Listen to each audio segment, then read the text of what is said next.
بسم الله الرحمن الرحيم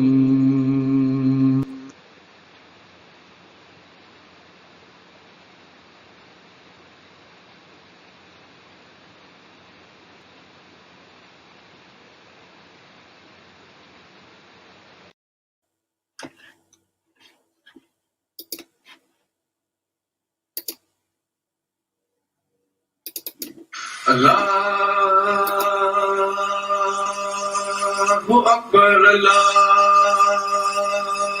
Akbar,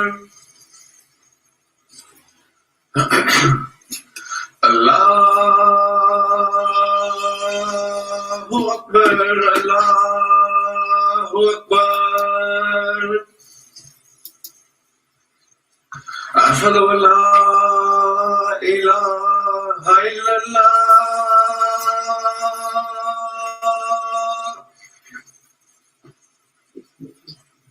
أشهد أن لا إله إلا الله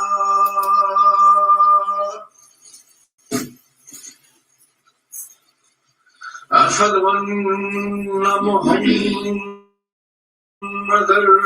رسول الله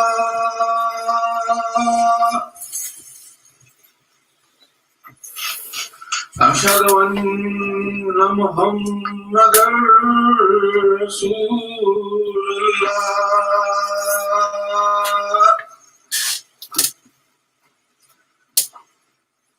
حي على الصلاة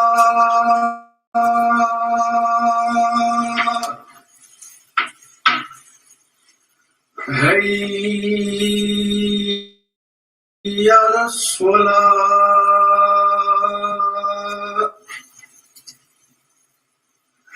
حي على الفلاح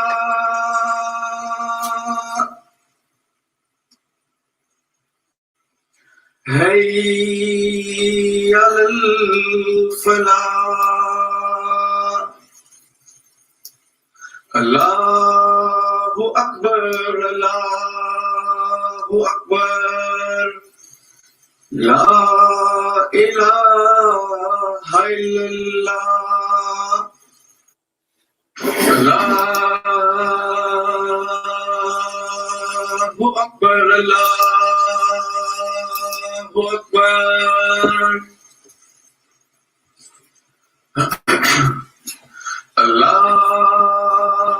الله أكبر الله أكبر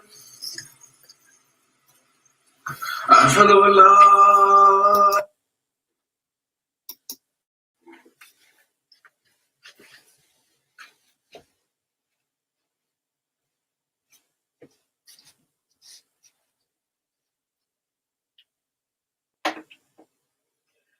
أشهد أن لا إله إلا الله وحده لا شريك له وأشهد أن محمدا عبده ورسوله أما بعد فأعوذ بالله من الشيطان الرجيم بسم الله الرحمن الرحيم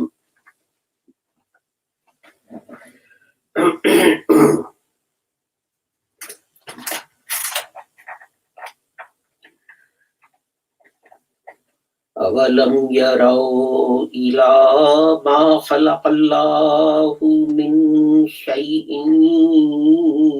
يتفيأ ظلاله عن اليمين والشمائل سجدا لله وهم داخرون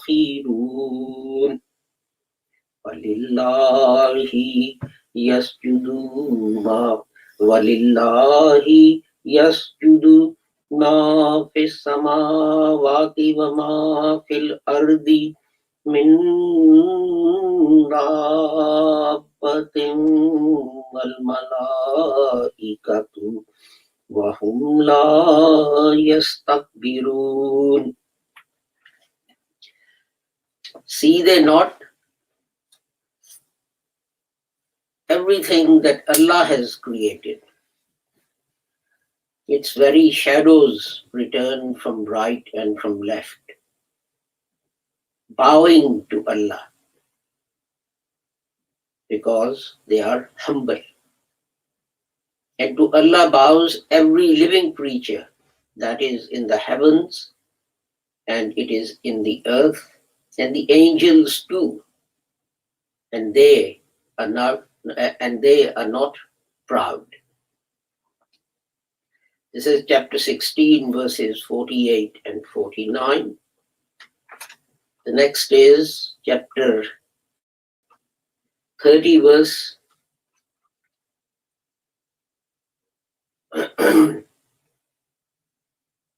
36, I've got, but it's verse 26. Walahu man fis samawati wal ardi kullun lahu qanitun.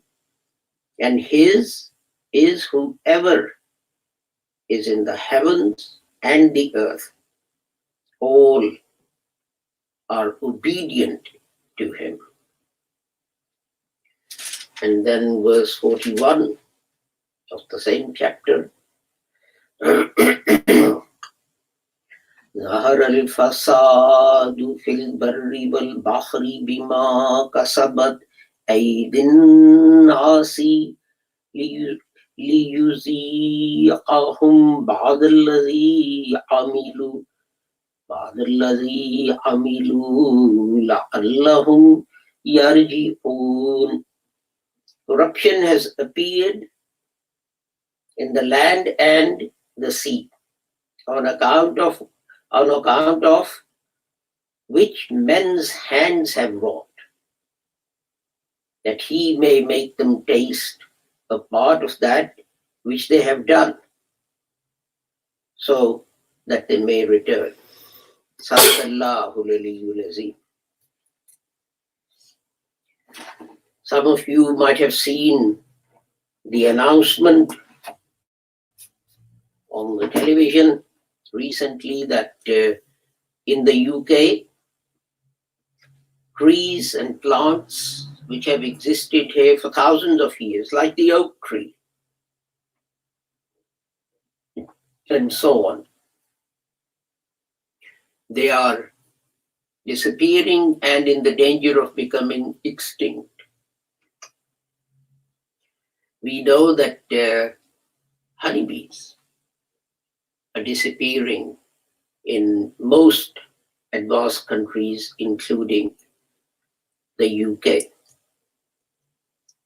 because of the weed killer and so on that is used on crops,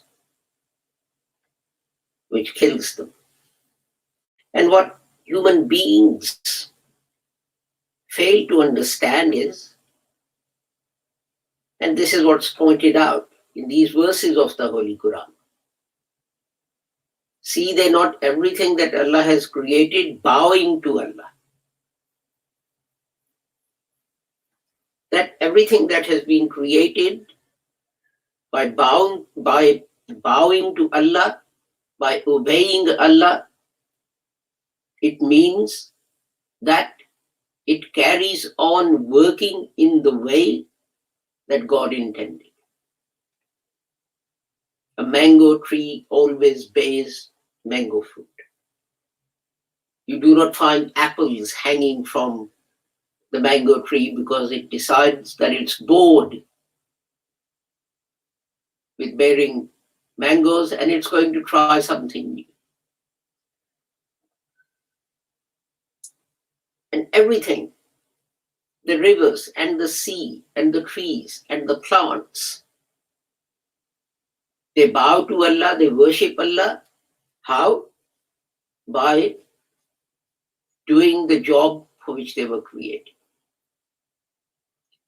And God says, why? Because they're humble. And the same thing applies to animals. And to Allah bows every living creature, both inanimate objects and animate objects. dogs and cats and cows and horses and so on and camels and whatever have you. They continue with the job for which they are created.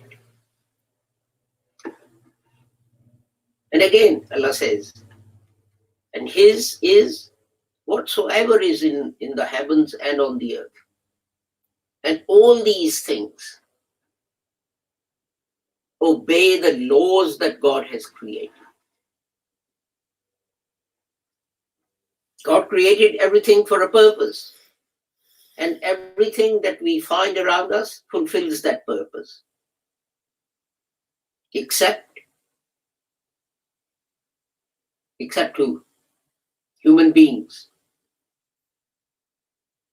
God said, I'm going to create a Khalifa on earth. I'm going to create a Khalifa on earth. A Khalifa, what does that mean? A representative, a guardian, who will guard these things through choice, by understanding that they need to be guarded. But then what does the other verse of the Holy Quran says? Corruption has appeared in the land and sea on account of that which man's hands have wrought.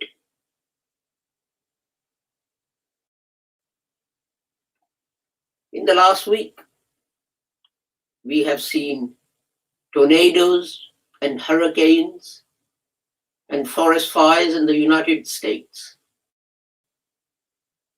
We see the weather in the United Kingdom has changed. We had forest fires in Turkey and Greece, which were unheard of.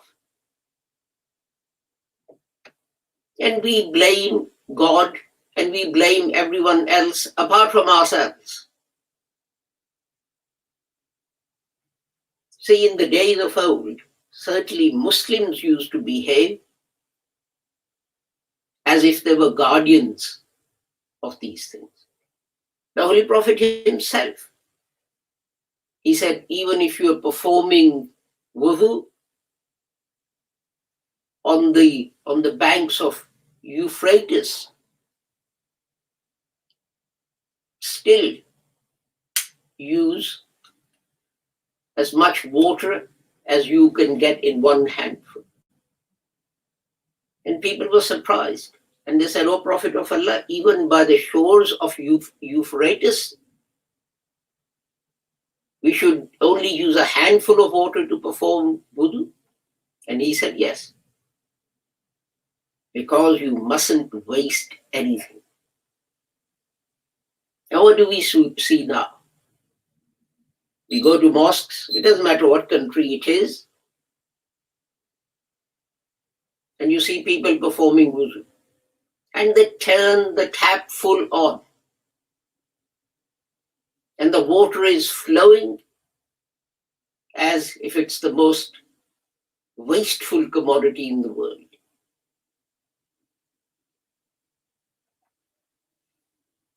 You see cars driving along the road and smoke spewing out of the exhaust. And you see noise. Everything is a pollution. People don't think that this is pollution. If there is a lot of noise, like we do have at pop festivals and all that kind of thing, that is pollution. Light is pollution.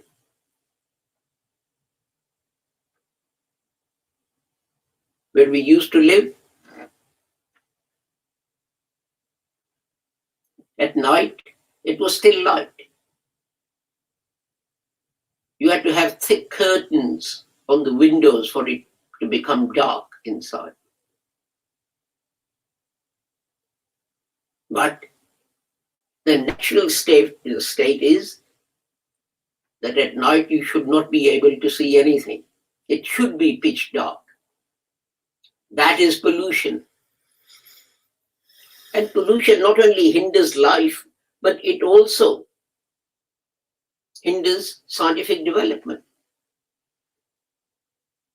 Astronomers now have to go out into the middle of the desert, hundreds of miles away from anywhere, to observe the stars. Why? Because there's so much light pollution in the cities and laboratories and so on, that it distorts what they're looking at. What people fail to appreciate is the fact that God has created a cycle of life and death. But life in a generation depends on what went before. If you kill all the honeybees, what is going to pollinate? Flowers and vegetables and fruits and so on. How is that going to happen? And we have example after example. There is one example that in Israel, they have lots of orchards. And they noticed that there was a bug that was destroying their oranges. So they discovered this chemical, and they would spray their oranges with that chemical, and it will kill that bug. And the next year they had a bumper crop. And the year after that, they had a bumper crop.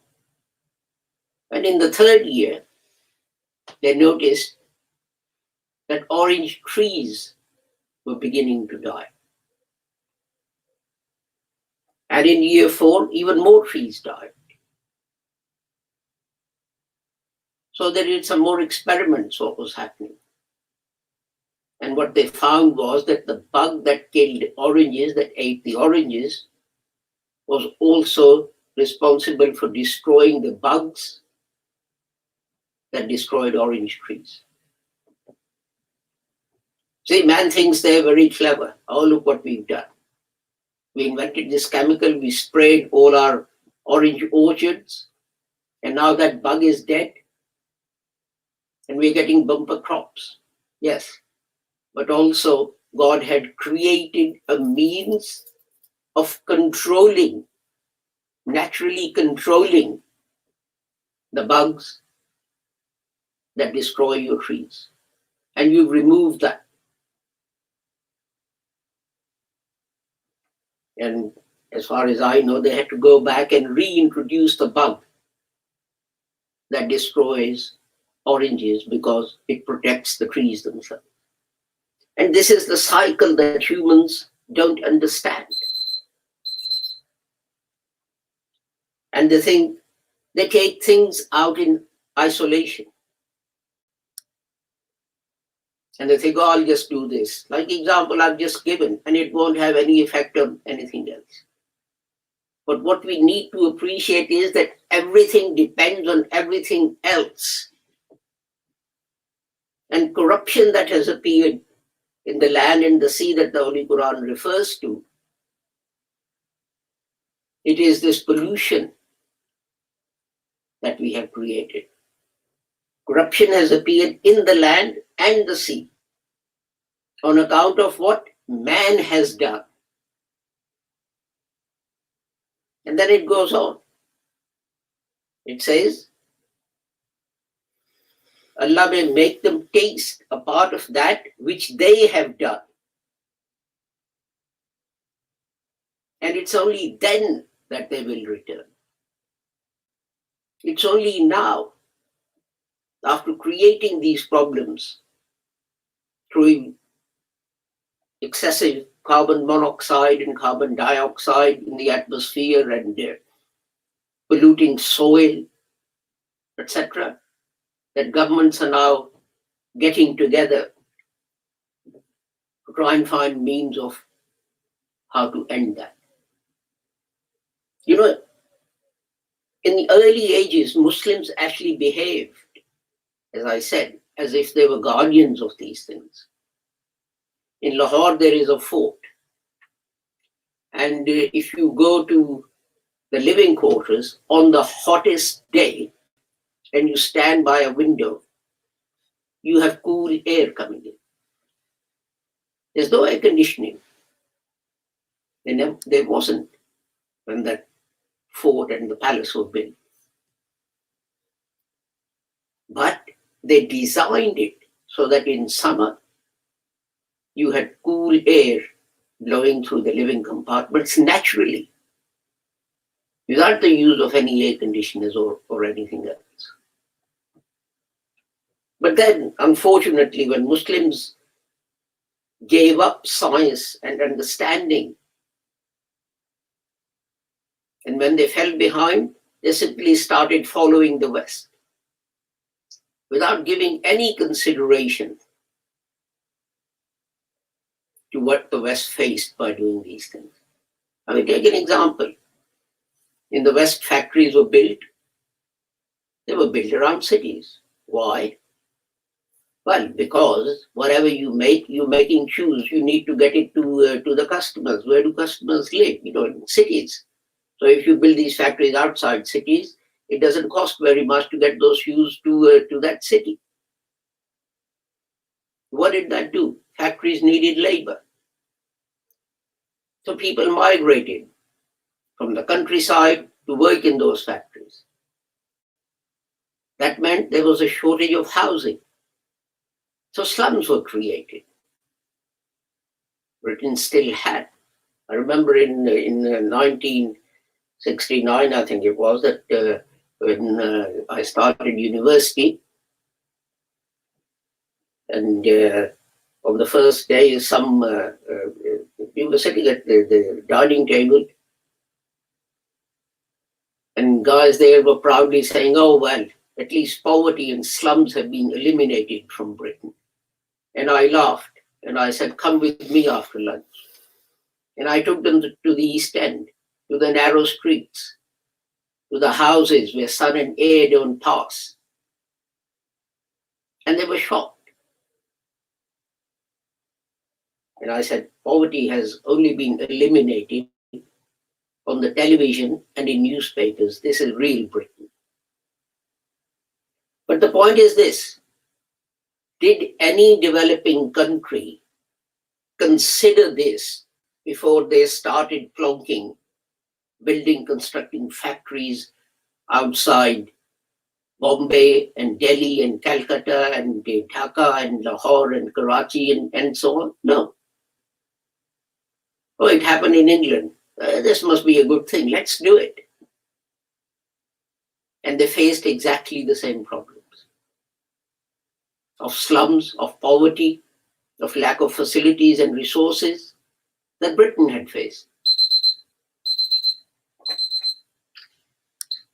Why is it that before we did these things, we did not consider the consequences to the environment of what had happened in America and the West? We just blindly followed them. And this is what Muslims did not do previously. As far back as 1986, Muslims gathered together, and when they realized things, and there was a declaration, a wonderful declaration. But did anyone act on that? Number one, it said, Allah created plants and animals and gave them the ability to reproduce before He made humans. Human beings must respect their role in this creation and the rights of other creatures. Islam, the word, means both peace and submission. Well, the fact that we have argument with the non-Ahmadi brothers about whether Islam actually means peace or not should come to an end with this declaration of Muslim scholars that says the word Islam, the word, means both peace and submissions. It is only when humans submit to the will of Allah that they find peace within themselves and with the rest of the creation. Human beings are free, but this freedom includes recognizing and accepting what Allah has given, including the gift of creation. This freedom does not mean I am free, but it doesn't mean to say I can pick up a gun and go and, or what has happened in New Zealand yesterday. The man took a knife and went and started stabbing people. Human beings can only achieve the unity with creation that reflects the oneness of Allah when they work in harmony with nature and not against the natural order. This was said in 1986, and our Jamaat has been saying that since 2 decades before that this is how human beings should work. It is quite simple, as God has said in the Holy Quran. Don't do it. If you don't do it, then you will bear the consequences. And we're beginning to see those consequences, as I said. Huge fires in the United States and other places that were unheard of. Cyclones and tornadoes and floods and other things. But of course, the Holy Quran gives the reason why we face these things. Everything obeys Allah because it's humble. But human beings are arrogant. I am clever. I know what to do.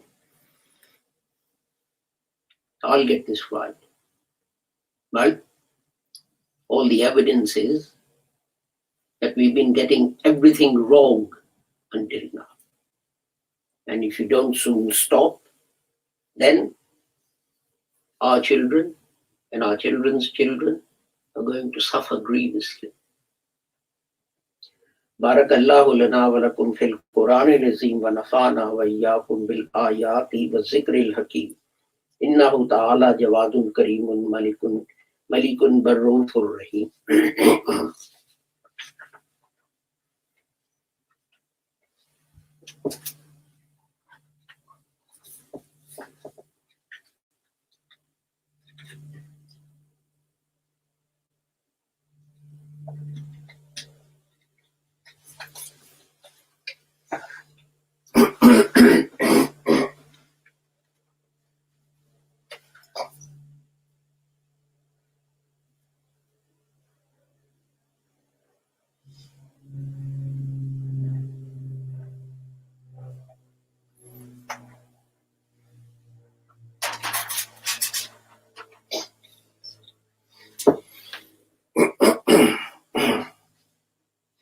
Alhamdulillah, nahmaduhu wa nasta'inuhu wa nastaghfiruhu wa nu'minu bihi wa natawakkalu alayhi wa na'udhu billahi min shururi anfusina wa min sayyiati a'malina. Man yahdihillahu fala mudilla lahu wa man yudlilhu fala hadiya. Wa ashhadu an la ilaha illallah wa ashhadu anna Muhammadan abduhu wa rasuluhu. Allahumma salli ala Muhammadin wa ala ali Muhammadin kama sallaita ala Ibrahim wa ala ali Ibrahim innaka Hamidum Majid. Allahumma barik ala Muhammadin wa ala ali Muhammadin kama barakta ala Ibrahim wa ala ali Ibrahim innaka Hamidum Majid. Allahumma ansur man nasara dina Muhammadin sallallahu alayhi wa sallam wa ja'alna minhum. واخذل من خذل دين محمد صلى الله عليه وسلم ولا تجعلنا منهم. عباد الله رحمكم الله إن الله يأمر بالعدل والإحسان وإيتاء ذي القربى وينهى عن الفحشاء والمنكر والبغي يعظكم لعلكم تذكرون. اذكروا الله يذكركم وادعوه يستجب لكم ولذكر الله أكبر والله يعلم ما تصنعون.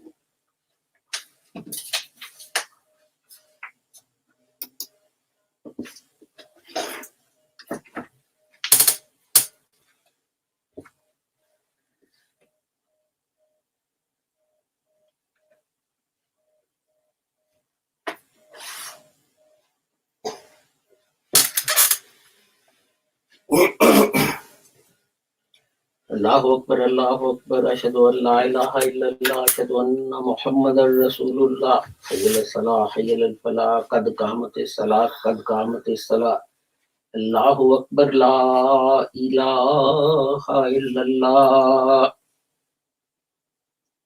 Allahu Akbar.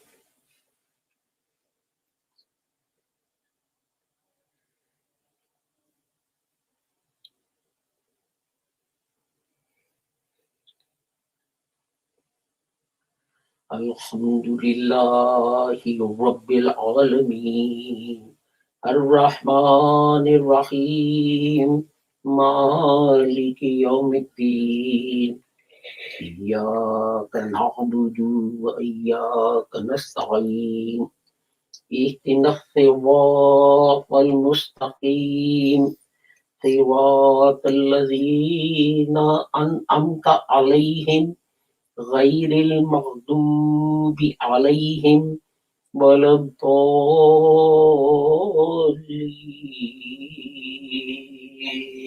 آمين.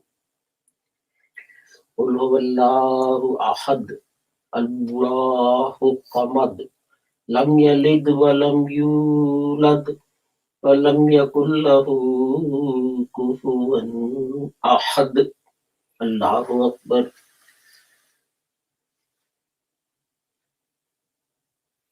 سمع الله لمن حمده. ربنا لك الحمد. الله أكبر.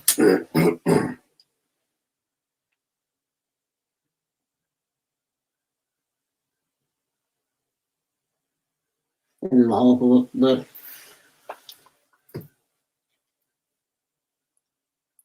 الله أكبر.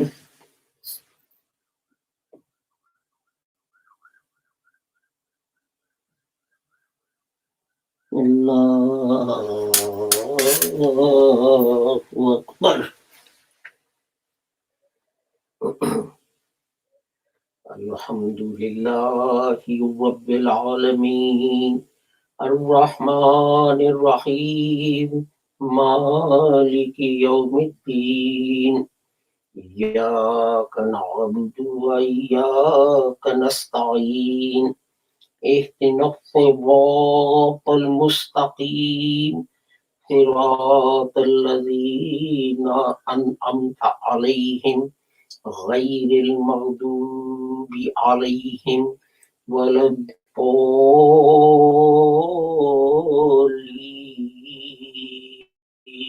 آمين. قل أعوذ برب الناس ملك الناس إله الناس من شر الوسواس الخناس الذي يوسوس في صدور الناس من الجنة والناس. الله أكبر.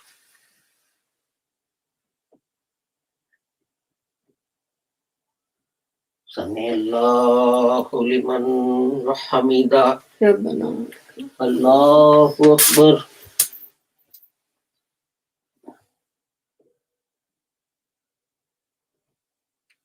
الله أكبر.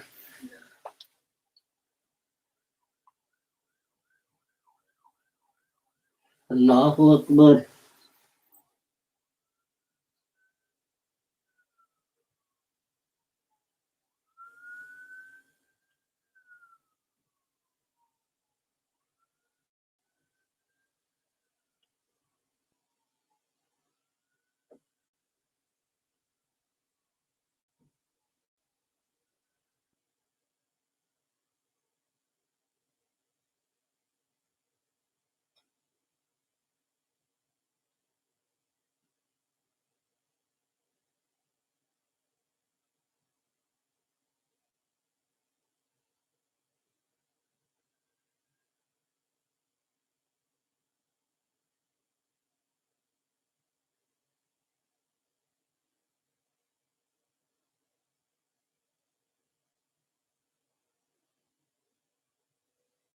الله أكبر.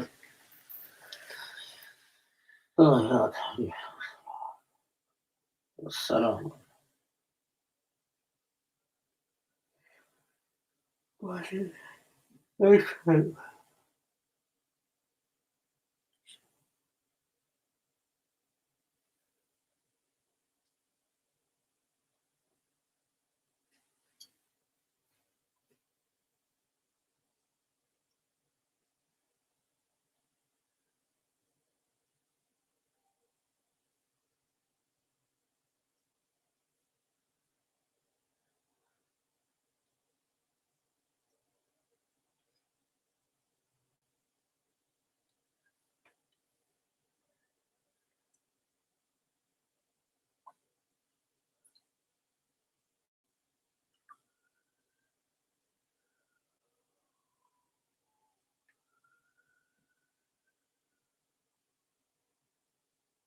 Assalamu alaikum wa rahmatullah.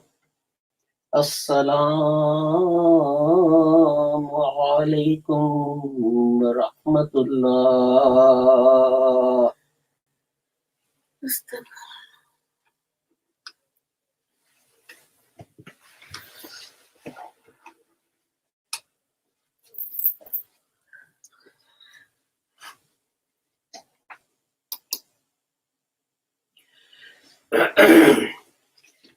This is the end of our Friday service.